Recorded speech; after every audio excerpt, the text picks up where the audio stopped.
Good evening, everyone. I want to welcome you to another week of Friday Night Live. And as I say every week, when you make it to Friday, let me tell you, if nobody else has given you kudos or congratulated you, I want to be the first to congratulate you for making it to Friday. I'm going to tell you why.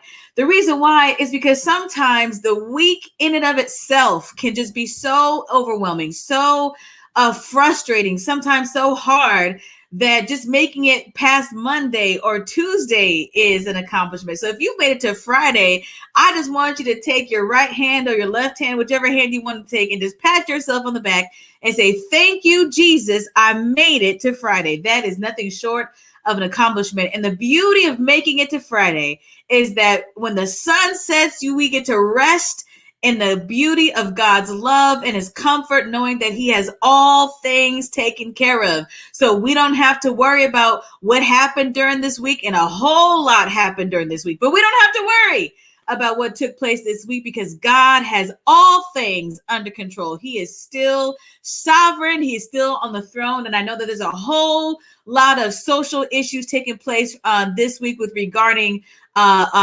racial issues and police. But let me tell you something. You can separate yourself from all of that stuff just for the Sabbath and just take solace in the fact that God is still on the throne. Now, before I bring up our speaker for this evening, I want to let you know that so on Wednesday, I announced that I was going to be preaching on tomorrow, but I forgot that our evangelist is actually going to be preaching for tomorrow. So it won't be me. I will resume after our evangelistic series ends on next Sabbath. But our guest speaker, not our guest speaker, well, I guess you call him a guest speaker, but our Sabbath sermon will come to us from Pastor Roger Hernandez from the Southern Union, who will also be preaching our evangelistic series beginning tomorrow evening. So tomorrow at 11:30 a.m., Pastor Hernandez is going to be preaching for the Sabbath service online. And then the series will begin at 7 p.m. tomorrow evening. So I just wanted to make you aware of that announcement. I think that's all of the major announcements that I have. Our guest speaker on this evening is someone who is very near and dear to my heart. Many of you know that even though I do a lot of things Oakwood, I graduated from Southern Adventist University, and one of the professors that I connected with during my matriculation through Southern is Dr. Stephen Bauer, and or Dr. Pastor Stephen Bauer. And what I can tell you about Dr. Bauer, one of the things that has stood out to me, even since the time I graduated, is that Dr. Bauer loves the Lord, and he is a solid theologian. One of the reasons why I asked him to speak on this evening is because the man knows how to preach, and he knows how to wrestle with the text. And as many of you know, I am a fan of biblical preaching and expository preaching and presentations that really help us to have a better understanding, not only of the scriptures, but of God's character. Because listen, we are living a real life. And in real life, things happen, and we need to be able to understand and stay connected to God's word. And so our speaker is Dr. Stephen Bauer from Southern Adventist University. Dr. Bauer, welcome to the First Seventh-day Adventist Church Facebook page and YouTube page. Tell us what you are currently doing at this time. What I am currently doing is trying to teach this semester with COVID restrictions and kids in quarantine and all of this kind of stuff. And that's been the core of my duties recently is COVID has put a real squash in preaching outside. I usually am preaching outside regularly, but for things soon to be mentioned, you'll see why that's probably been good for me as we get into tonight's conversation. We'll say I may not be quite a traditional preacher tonight, but you'll see why as we go. So it's going to be a little bit more of a heart-to-heart and a little bit with some theology mixed in. Amen. Amen. Well, Dr. Bauer, I am super excited that you're on with us this evening. Let me tell y'all something. Every time we've had a Friday Night Live speaker, and we've been doing this pretty much for a whole year since we've been under pandemic. That's a lot of speakers. But of all the speakers we've ever had for Friday Night Live, Dr. Bauer is the only person who's probably been more, who has beat me to the punch than anybody else. And so you know what that means? It means that he is eager to share with us. And that makes me excited for what he's about to do. Every other speaker I've had, they usually come on time. Dr. Barrett came ahead of time. And so that just leaves me to know that he's excited to present, and I'm excited to hear. And I hope that you're excited to hear, because he surely has a message for us on this evening. So what I'm going to do is I'm going to move out of the way and into the backstage. And Dr. Bauer, the floor is yours. Well, good evening to everybody in Springfield or wherever else this internet broadcast is streaming to. It's good to be with you as we enter the Sabbath hours together. And I have fond memories of Tina and some good conversations we had, and recognizing that she probably has more natural talent for ministry than I do, or at least God-given talent. And it's good to see her development and recognition forthcoming by the conference. And we praise God. I like to tease my students to remember me when they come into their kingdoms, and she has remembered me. With that in mind, as I've hinted, tonight, in a way, I'm not doing a traditional sermon. It's going to be a bit more conversational, though it may break into sermon form periodically, because I want to get very existential and real tonight. More in a moment, but my wife and I experienced a deep personal tragedy that has sent us on a unique journey. And for me, that journey has involved re-engaging the book of Job. And I ended up having 2 small articles published in the online review, which Pastor Tina has the links for. And I'm going to kind of try to take those 2 articles and synthesize them into a part 1 and part 2 tonight. I tried to see if the Lord would let me do something else, and he's just every alternate idea. I would start to have an idea, and when I would come back to it later, I couldn't remember it. And finally I said, all right, Lord, I'm going to do this because it seems to be what you want. So again, thank you for having me. We are now, 13 to 14 months into the COVID pandemic. And for some people, this has had a devastating effect on their lives. And I suspect that some in the audience right now have lost loved ones, whether to COVID, took your father or your mother or your husband or your wife or your child or something, or you've had a loss, but COVID prevents being able to get to where they are for funerals and arrangements and stuff, or for people to come support you. And so the bereavements have become complicated with COVID. I've had several students, international students, who could not get back to a grandparent's funeral in Africa or something because of COVID restrictions. And so this is certainly a real problem, as I say. And particularly if it's a spouse or a child, the sense of accident. I have a colleague, right before Christmas, his 19-year-old son was killed in a car accident. Talk about a sledgehammer. And then if you haven't had a loss to death, people have lost their businesses or their jobs. And because they lost a business, they lost all their investment in that business, and they're borderline destitute or worse, bankrupt.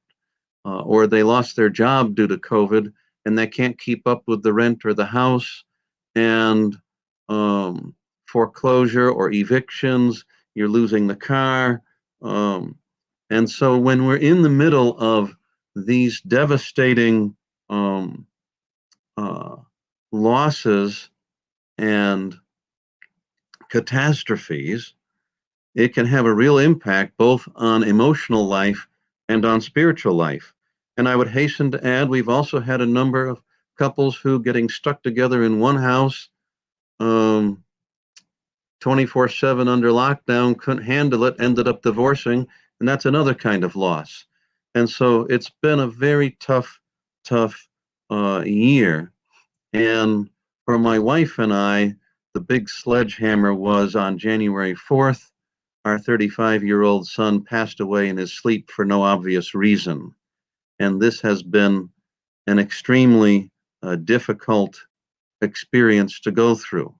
Um, the mystery, not knowing why. It goes to Georgia Bureau of Investigation to rule out foul play, and that takes 3 months or more usually. And so you have no clue what happened. You just know you're devastated this way. And so for once, I was suddenly on the receiving end where I'm not the pastor trying to help the bereaved, but I am one of the bereaved whom people are approaching and talking to. And particularly in the early going, we went down to Georgia to be with our daughter in law, and people are coming to the house. And then you have the stress that not all were wearing masks and those problems. But I found, people want to be helpful, and people want to say something to show their support and to comfort you. But it's awkward because they're partly grieving too, and we're not wired for this. And so they tend to say interesting things, shall I say.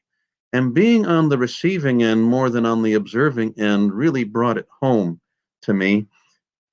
And I categorized the uh, people's comments into three categories.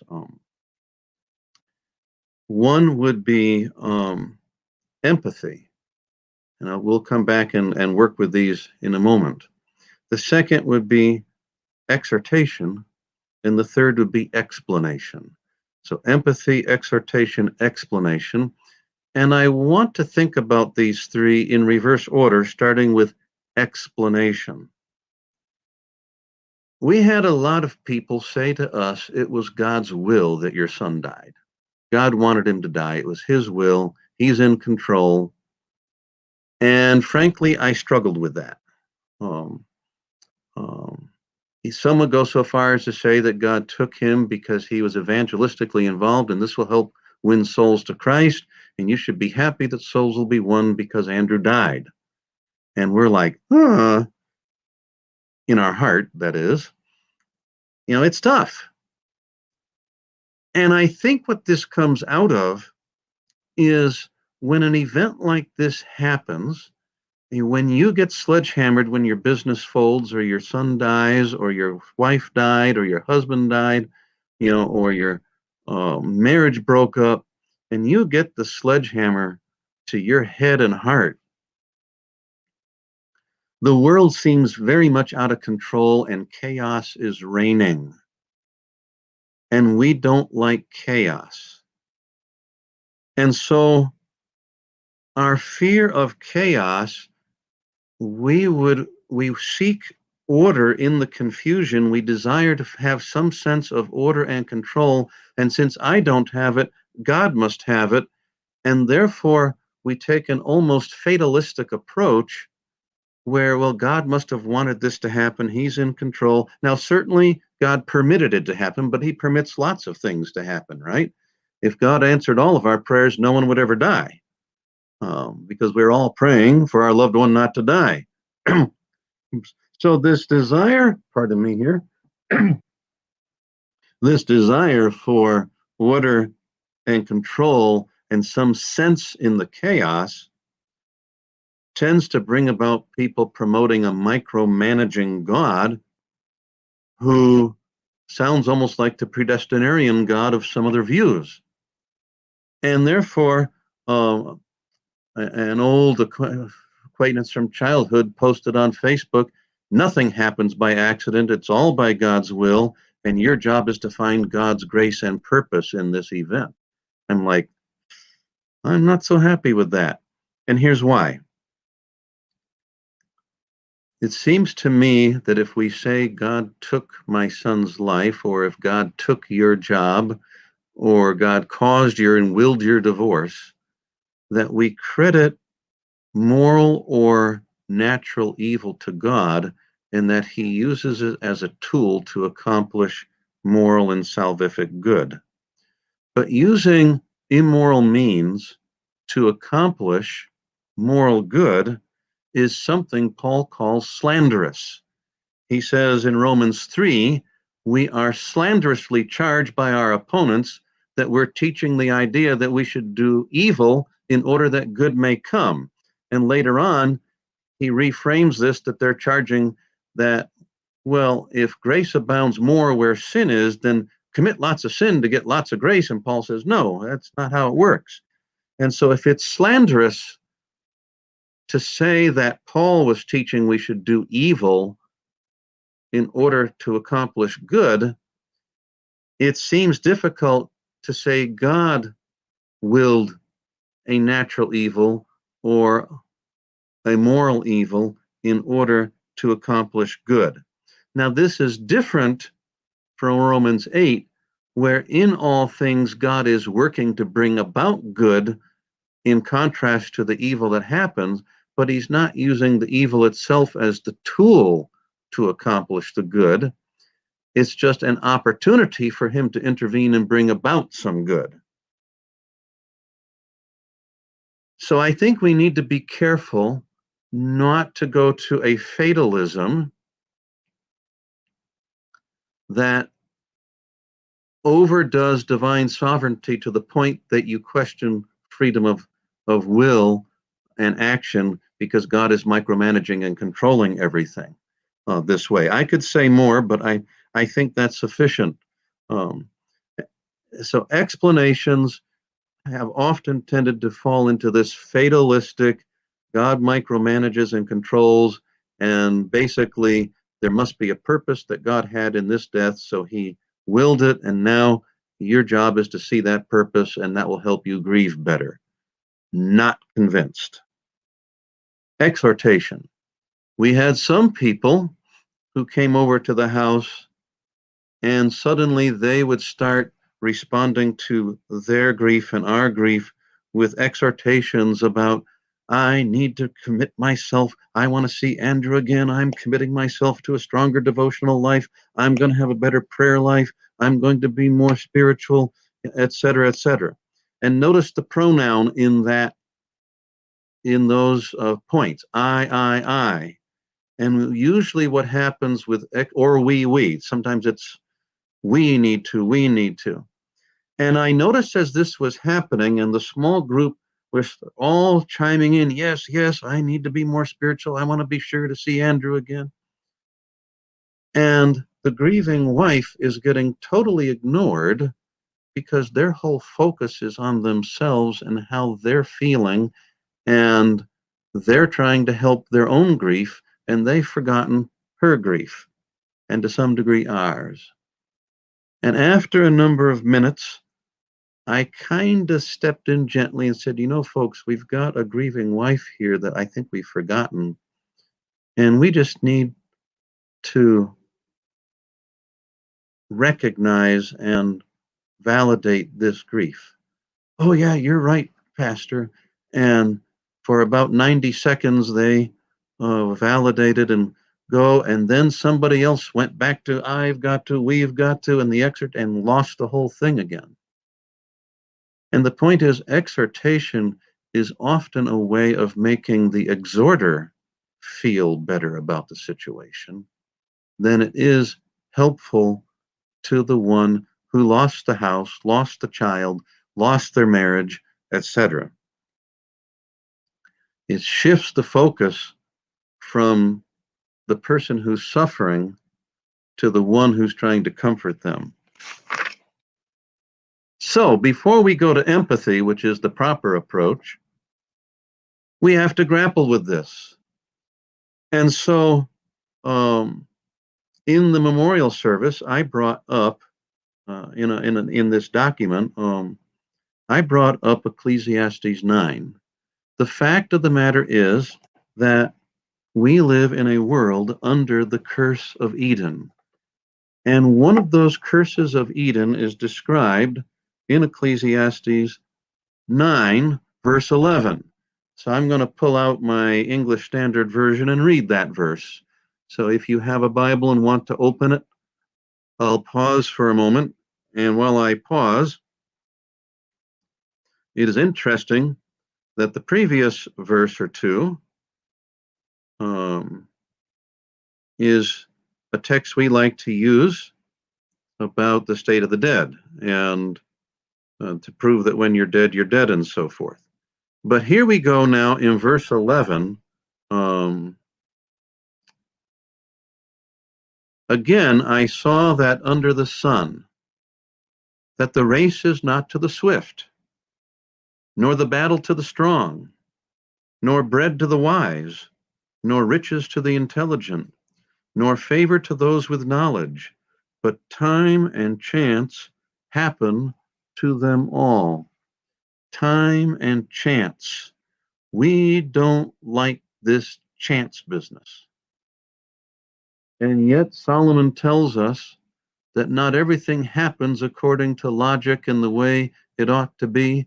The smart don't always make get the best stuff, and the battle doesn't always get won by the most skilled, and so forth and so on.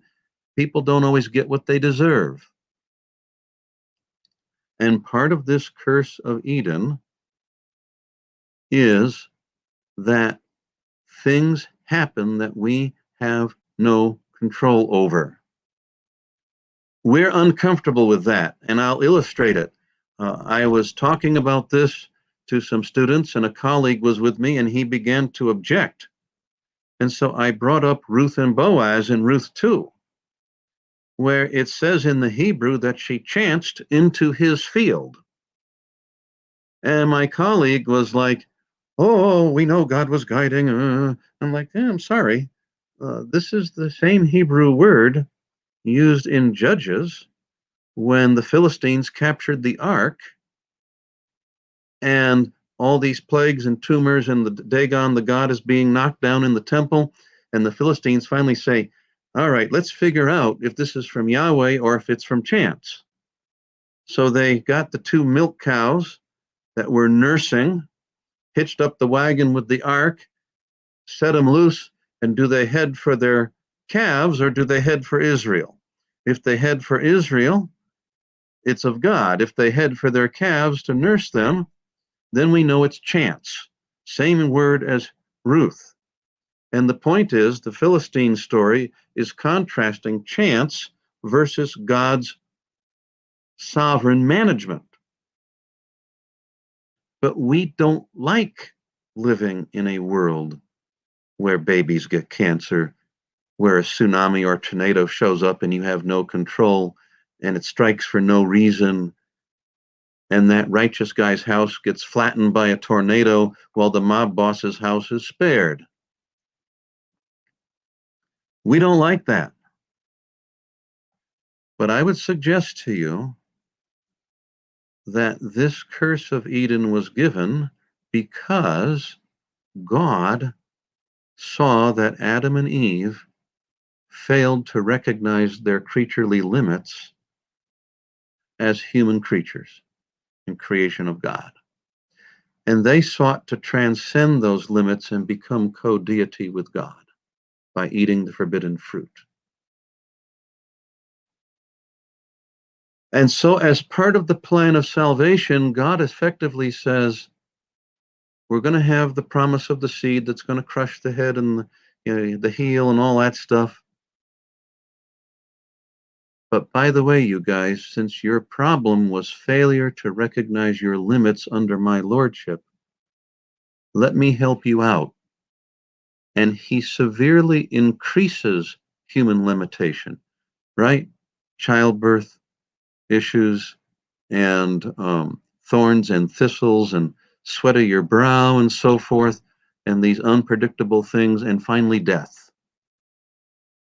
And so we live in a world that is partly chaotic by God's judgment on us in order to help us recognize we are finite creatures who need God.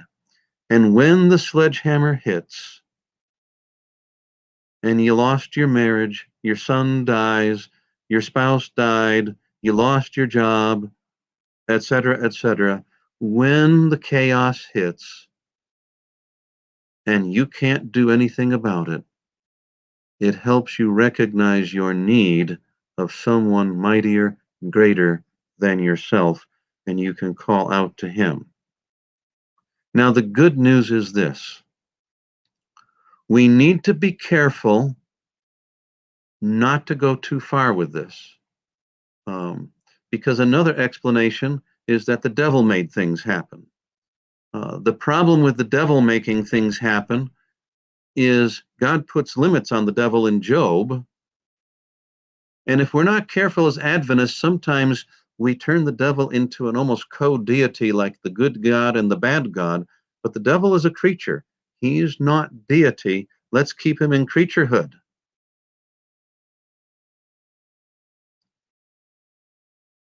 So the devil didn't do it necessarily, and God hasn't done it, but this bubble of chaos causes it to happen, just the natural results of being in a sinful world that has been permitted to have random problems as part of the picture to help us understand we can't control everything. And the result is that this bubble is surrounded by God's sovereignty. It is not a separate co-evil deity. It's not totally out of control. And the book of Job shows us that the bubble is surrounded by God's sovereignty.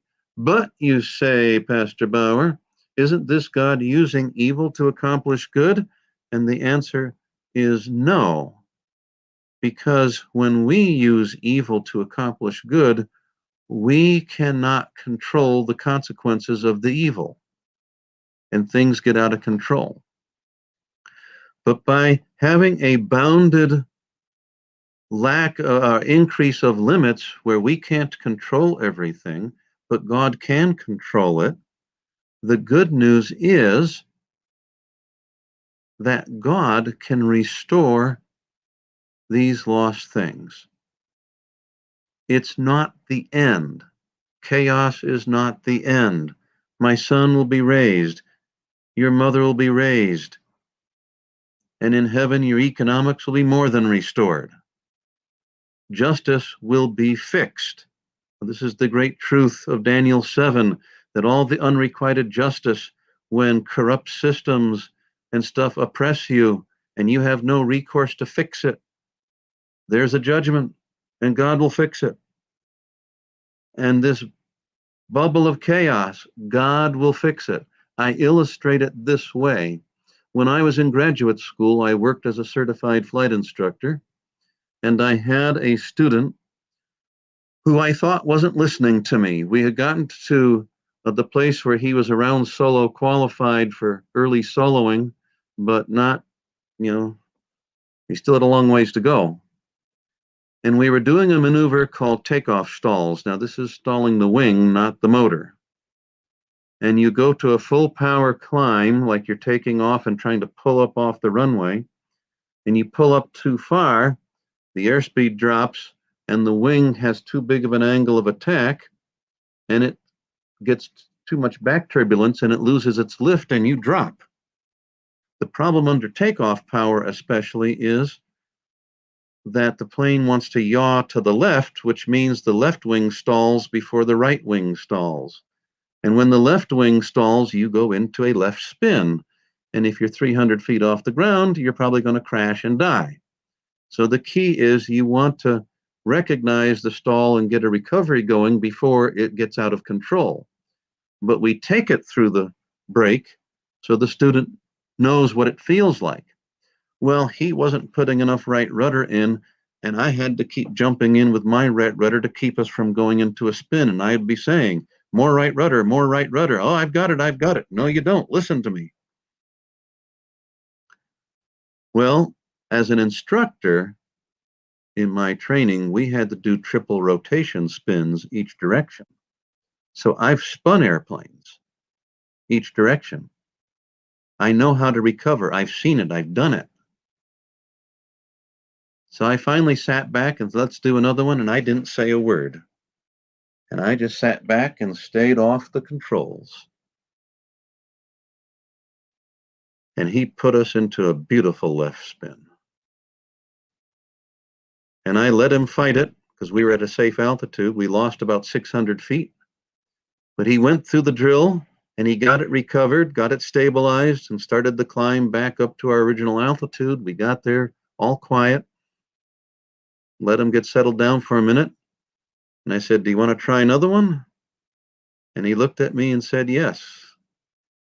And this time, boy, did he watch that right rudder, and he did it good. But here's the point. I let the plane get out beyond his control, but I did not let it get beyond my control. And all I needed to do was to say, my airplane, and take the controls and salvage the situation. Our cosmic airplane is out of control. And the more humans try to get it under control, the worse it's getting. But the good news is that someday God is going to say, my airplane, and he's going to take the controls and fix everything. And that's why he's not doing evil to accomplish good, because he's going to undo the evil. It's not his tool, it's the limitation that's the tool. So that's the good news. But when people are sledgehammered in the early going, they don't need explanations. They don't need exhortations. They need empathy. And the most meaningful ones were the people who would come up to us and say something like, I have no idea what to say, but I feel so sorry for you. Often with a tearful, tears in the eyes. Or I can't imagine what you're going through, but I feel so bad for you. And those understated expressions of sympathy and empathy were far more powerful and far more meaningful than the explanations. Or worse, right? Somebody told us, don't feel sad, you'll see him again. You're like, you get it. And so we came out of the memorial service, and about a week later, I decided to pick up a Bible reading program that my son had just started. He had gotten 3 days into it. It's an ambitious program, and sometimes I follow it at half speed, but in honor of him, I'm trying to do it. It's a 500-day program where you have 10 sequences in the Bible, so you read 10 chapters a day. I try to do 5 in the morning and 5 in the evening. One of those sequences started with Job. And in my grief position, I didn't want to deal with Job. I thought I knew the book of Job, right? We got the introduction, great controversy, battle with God and Satan. Job doesn't know what's going on, etc., etc. Job maintains his integrity. We get a bunch of verbosity. God confronts Job. And in the end, everything is made better. So see, if you hang on and don't understand, don't worry, God's going to fix it. And in between all of that is a bunch of verbosity that drove me nuts. Now I'm supposed to read it. And I was going to skip it, but my son's the kind of guy who we don't run from it, you face it. So in honor of him, all right, I don't think I'm going to like this, but I'm going to read it. And the more I read Job, the more it spoke to me in a new way. And as 3 weeks went by, I was really falling in love with Job because I saw it from a different perspective. I was engaging it emotionally instead of just theologically. And what I saw was this: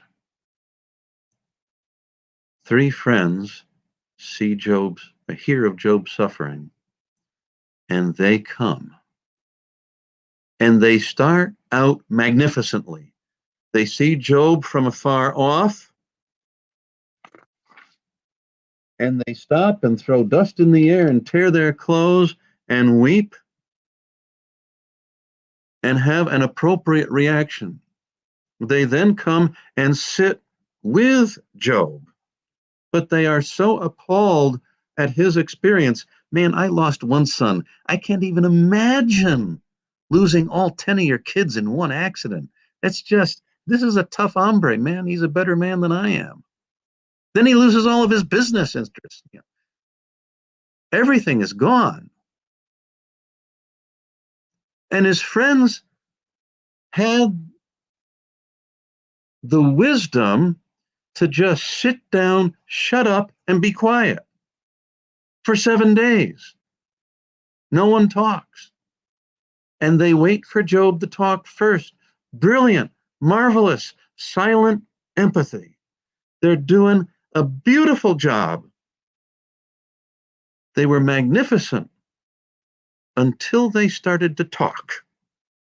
And as soon as they start talking, it goes downhill fast because they moved from empathy to explanation and exhortation.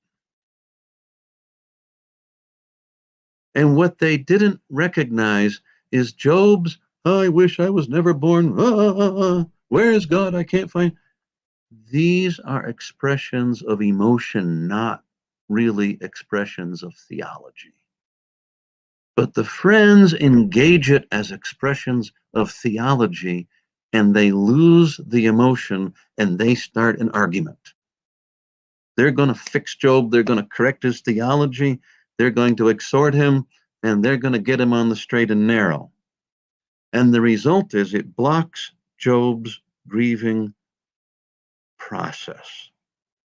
He's too busy engaging in argument to properly grieve. And what's interesting is that the three friends fundamentally have a theology, something like this: Job, if you'll just get your act together, you can get God to bless you again. You must have loused up and done something wrong, and God is punishing you. But what they're basically saying is, Job, God is a wonderful tool to help you get what you want for your life. You have been misusing the tool, and it's not accomplishing its purpose. And so they come from a perspective where the human says, these are my dreams, my visions, my hopes, and I want God to bless and enable these dreams, visions, and hope, so that the human becomes more in charge, and God is the tool controlled by the human to accomplish what the human wants. And ironically, we get the flip of the same thing in Mrs. Job. Suddenly, the blessings of God are gone.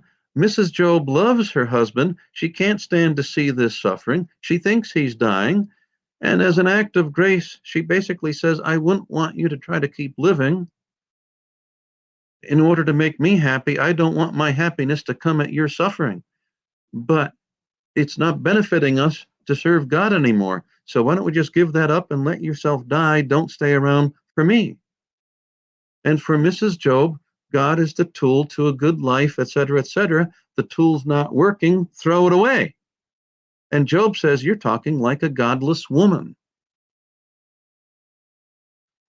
So we got both the friends and the wife who view God as more a tool that we control, And if the tool isn't working for Mrs. Job, you throw it out.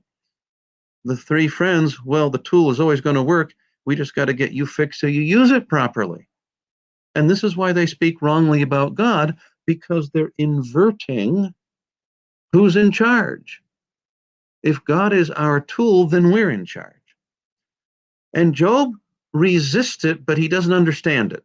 If I could just get God in court, he'd have to judge in my favor. And so they go around and around. And I'm seeing Job starts in chapter 12 to lash out at the friends because they're not recognizing his emotional pain. They're too busy trying to fix his use of the tool and his theology. And so he lashes out briefly in chapter 12, verse 1. I want to read that one quickly, and then we're going to summarize. Job.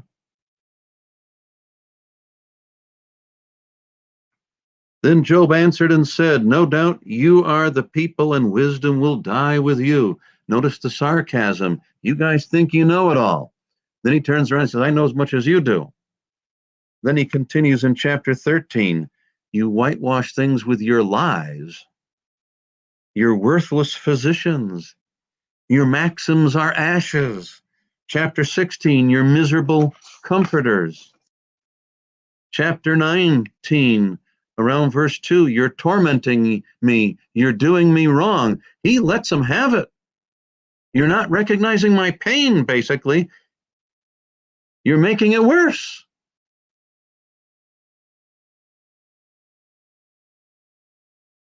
And I would never have seen this if I wasn't in the same kind of pain as Job, and how people can make it worse.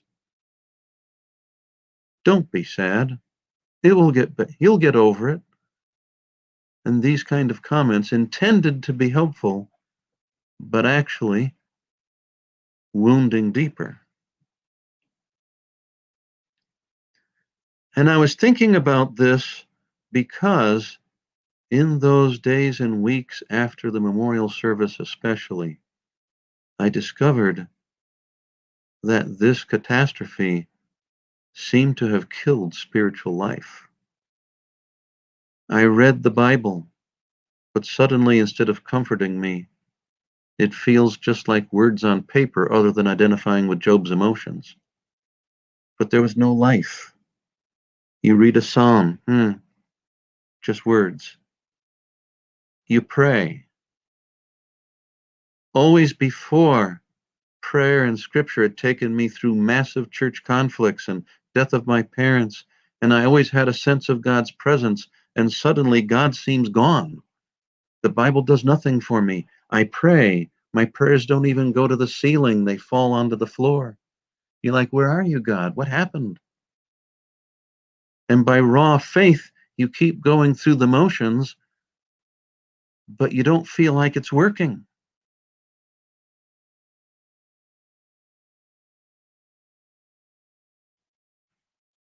And a couple of chapters later in Job 23, I said, boy, this is what it feels like for me too. Job 23, around verse 8. Job is complaining about unable to find God. He says, I go forward, but he's not there. And backwards, but I don't perceive him. On the left hand, he's working, but I can't behold him. He turns to the right hand. I do not see him. I can't find God anywhere. I look up. My prayers don't get past the ceiling. God doesn't seem to be in heaven. I look in my word. He's not there. I feel spiritually sterile. Where is God?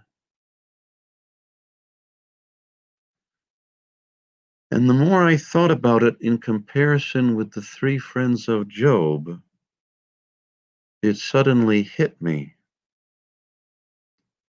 God's silence is not abandonment. God's silence is his empathy. Because unlike Job's friends, God knows when to stay quiet.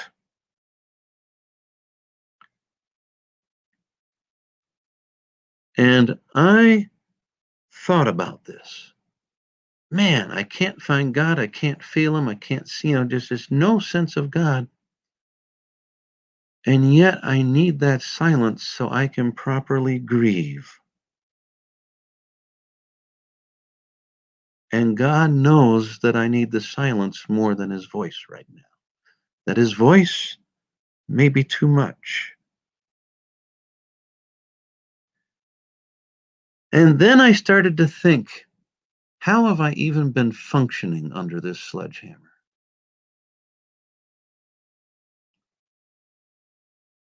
And another thought hit me. The reason I'm standing here teaching classes and somehow getting on with life in the middle of unspeakable grief, there's only one reason. The silent God is no longer in heaven. He has become the floor under my feet, holding me up, because I wouldn't be standing and semi-functioning unless God was holding me up. God has become the floor under my feet. And by looking to heaven, I'm actually looking in the wrong place to find God. He's silently under my feet, holding me up. And then another thought crossed my mind. My prayers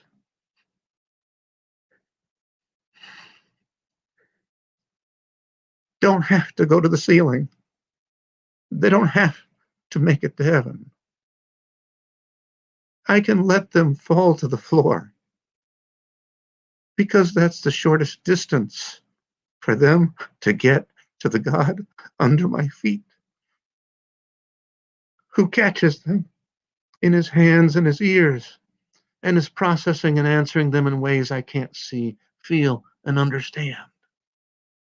And that metaphor, that my prayers were falling to the God under my feet, they didn't need to go to heaven, became very meaningful and helped carry me through this dark valley in this journey. May I commend to you the God under my feet.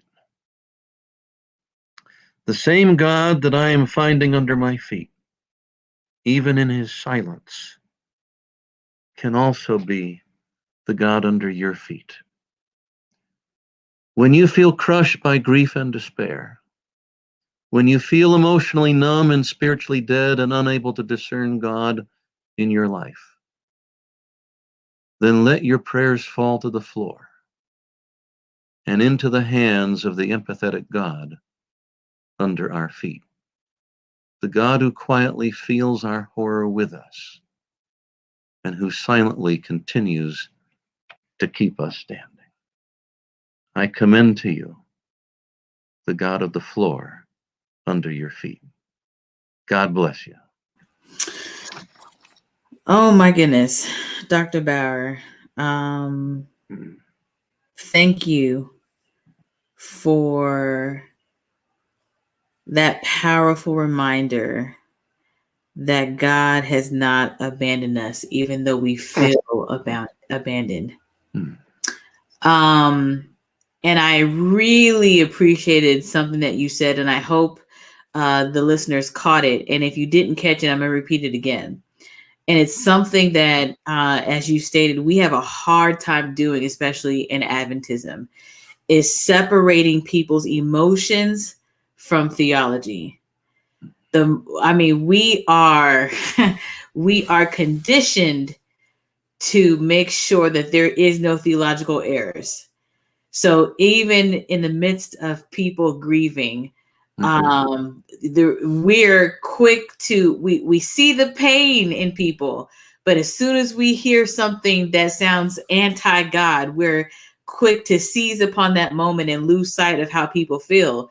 And in the moment of our feelings, we're bound to feel anything, but that doesn't necessarily represent how we truly feel and truly believe and understand about God. And so I just want to, that was a really powerful statement.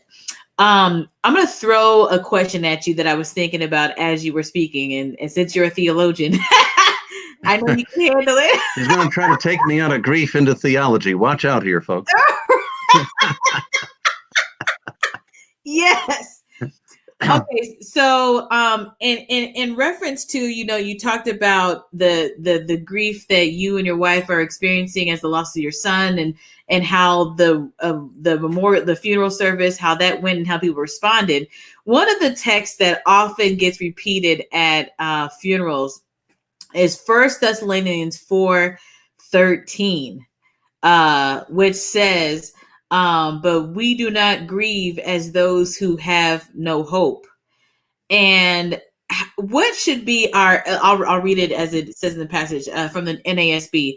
But we do not want you to be uninformed, brothers and sisters, about those who are asleep, so that you will not grieve as indeed the rest of mankind do, who have no hope. How should we have an understanding of that passage in reference to grief? That is a good question, because I think Adventists misread the text that Paul says we should not grieve at all, but that's not what he says. He says, I don't want you to grieve in the same way as those who have no hope. But that implies we still grieve. It's just that we don't grieve in the same way. Because it does hurt. We weren't made for death. We weren't made for goodbyes. And particularly, parents weren't made to have to say goodbye to their children in this way. When your parent dies, especially when they die at a good old age, 70s, 80s, 90s, it's easier to accept because that's kind of, they've run their course. There's a certain naturalness to it. But when your child dies of cancer at age 12, or a sudden mystery at age 35, or he gets killed in a car accident, even with the car accident, you have a little bit of explanation, but you still have the tragedy of all the potential that was lost. And by the way, at one point early in the process, our daughter-in-law had a pretty good vent, and I commended her for that. But I said to her, you're not grieving just the loss of a husband. I think they were likely planning to have kids this year. So you're grieving the loss of dreams and hopes and building, and you're grieving a whole package of dreams that have been torpedoed by this. And my wife and I, 50% of the kids gone, that changes our hopes for grandchildren. And, we haven't had that privilege yet. And so you're grieving not just the loss of a son or a wife or a child, but especially with the child and younger people, you are grieving the loss of dreams and visions, which magnifies it this way. And it's okay to hurt. We can hurt while we hope. And this is why some people said to us, don't be sad. Because, don't grieve. And I'm like, no, Paul never said that. Okay. This way. Or my friend who lost his son 3 weeks or so before my son was in a public setting, and somebody called his name and came over to him, and they looked at him and they said, you'll get over it. And I think what they were trying to say is, this is dark, but you'll get over it. But, it didn't sit very well. We don't need psychological explanations. We just need, I'm sorry for you. I know it hurts. I can't imagine. And often just crying quietly, weeping with those who weep, is much more effective than a bunch of talk this way. But yes, Paul says that we grieve, but we don't grieve in the same way. And so Adventists sometimes are afeared to grieve. I want to come back to Job on that for a minute too, because I'm developing a theory. I can't fully prove it exegetically, to use a term you'll get, but I I've got an Ellen White quote in this direction, and I got to do more work. But as I had read this, you get, what was that, 8 or 10 chapters where God is doing the where were you, and all that stuff to Job. And a lot of commentators I've read in the past view it as Job has gotten a little too cocky, and so God's got to put him in his place. But that doesn't make sense when God chastises the three friends and says, Job spoke rightly and you've spoken wrongly. Why would God be hammering Job if he spoke rightly? And it hit me, Job has gotten so theologically involved that he's been totally detached from his grief process. And God has to kind of hammer him to break him out of the theological argument. You don't know what you're talking about. And Job gets it about halfway through those chapters. He's like, I'm shutting up. I'm putting my hand over my mouth. God gives him a little more. And Job says, I'm going to be quiet. I got it. Stop talking. And then the next thing is, God says, I'm angry at you three friends. You better have Job pray and offer sacrifice, which Job does. And then it says God restored Job's fortunes more than he had at first. But then it breaks it down. And God had to intervene to knock Job out of the theology so he could be quiet and grieve. And the first step of the restoration then is now Job's brothers and sisters come and they comfort him. No more theological argument. Job can grieve properly. And that's what God sets up with this confrontation, is to knock him out of arguing and let him just go back to grieving. And it's after that's over that God then restores him with children and double the riches and so forth and so on. And so God is sensitive to our emotional health. He knows when to be quiet, and he may have to slap us up a little bit to knock us out of arguing, to let us just sit and grieve and do what we need to do emotionally. Man, okay, so I'm gonna speak for myself. I wish I could import you to my church. I wish. Listen, if you ever find yourself moving into the Nashville area and you're looking for a church home, choose mine. Well, once COVID is over, we can come do a weekend or something. But yes, absolutely. And I say once COVID, if COVID gets over or manageable enough, yes, medically speaking, where it's not like jumping off the temple and asking God to protect you. Yes. Or we keep Zooming, but man, it's hard to speak through the camera when you can't see faces and expressions. And yes, it is. And not to sound inappropriate, but when I have preached in the Black churches, I love it because they talk back to me. And let me tell you something about my church. My church is very responsive. So you get a whole lot of that responsiveness helps you preach. Helps you preach. So you're not preaching to the dead, and so I much appreciate that and enjoy it. Absolutely. That way. So yes, I am super thankful. You've given some serious gems for us to chew on and to wrestle with, and this will not be your last time speaking for me.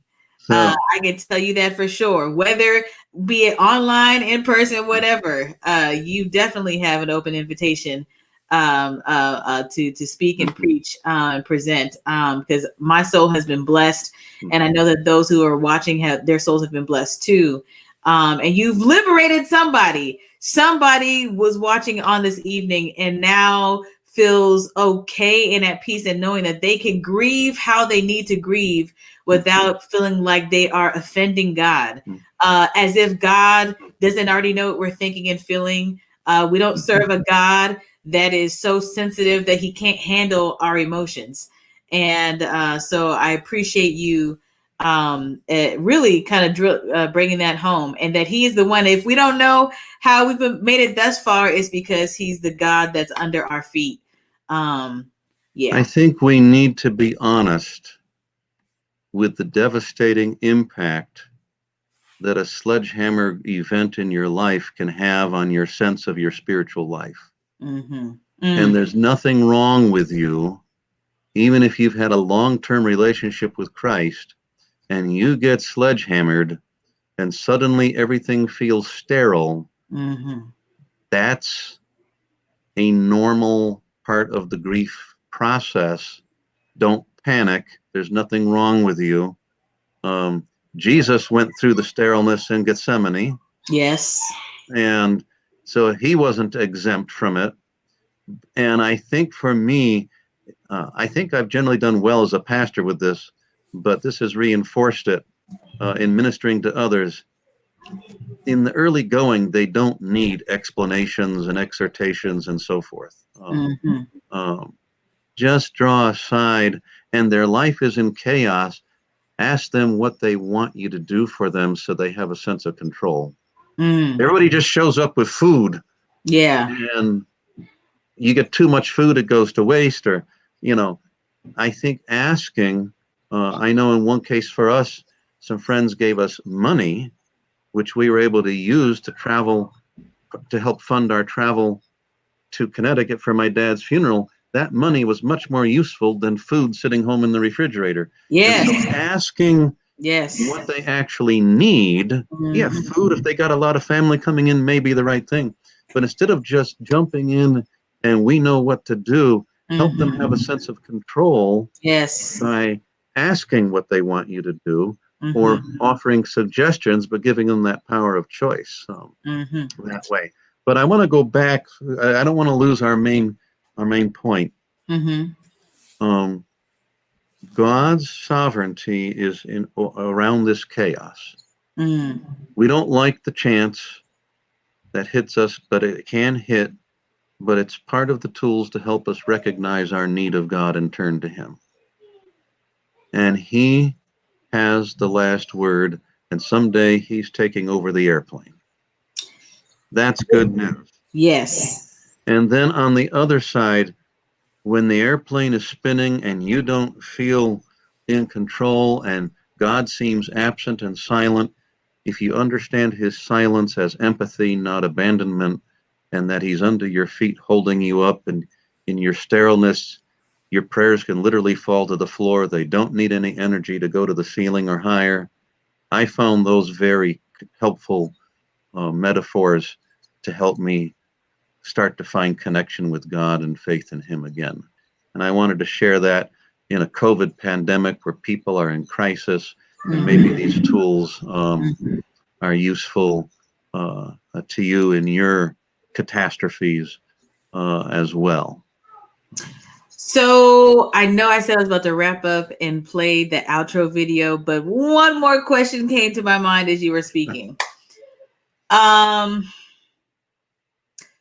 When does a person reach a danger zone with questioning God in the midst of their pain?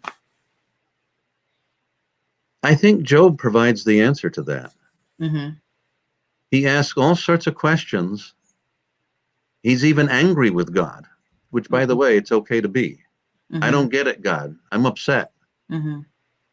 But in the middle, and I forget the chapter, I think it's somewhere near 16, but I forget where it is now. He suddenly rises out of that and basically argues that he knows he's going to be vindicated. And even if he dies and his flesh rots away, I know that my Redeemer lives. He's going to stand in the last day. And in my flesh, a hint at resurrection, I will see God. And Job mouths off, God is so big, He's lost track of me. If I could just get His attention, He'd fix this, all this stuff. But he never stopped serving God for who God is. He never looked at God as being the tool for His goals. And so all of his questions come from a fundamental commitment. I will never stop trusting you. I don't get it, but I'm not letting go of you. And when your questions turn to skepticism, God, if you don't answer my question, I'm leaving you, that's where it gets dangerous. Mm. But as long as, God, I got these questions and I'm really upset and this is bugging the living daylights out of me, but I know someday you're going to fix it, so I'm hanging on at all costs, even though it doesn't make sense. It's the difference between the skepticism base and the faith base.